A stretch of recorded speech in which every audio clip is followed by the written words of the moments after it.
गोरी हो राते में बोला का करबू, खुश करे बोला हवेली पचलबू। गोरी हो राते में बोला का करबू, खुश करे बोला हवेली पचलबू। ना हो जईबू हमार हम देहब एतना।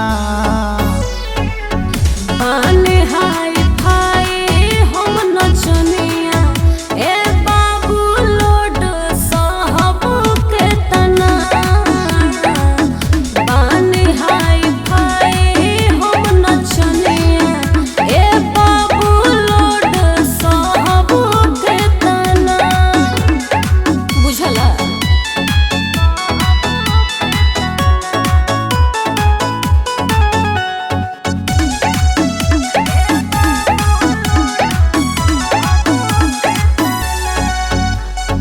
सटे के हमसे जे करब डराई, सब लइका में होई लड़ाई।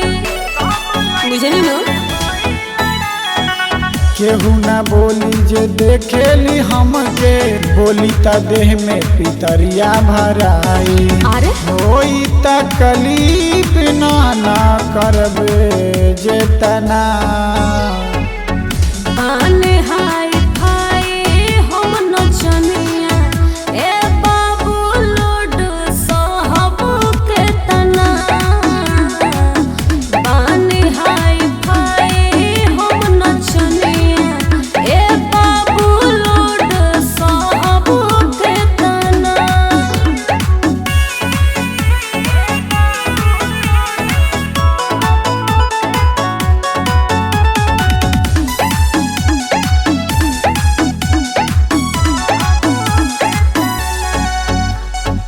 यादों मनीष के जब पता चल जाए, अर्जुन दीवाना उठा के ले आए। जाओ ने संतन के बुझाले बाड़ू का रानी, केहू ना हमके छू ना पाई। के कर छुए के दाम है ताना। बाने हाय फाय हम नचनिया ए बाबू लोड साहब के तना। बाने हाय फाय हम नचनिया ए बाबू लोड साहब के तना। अरे बात के समझ।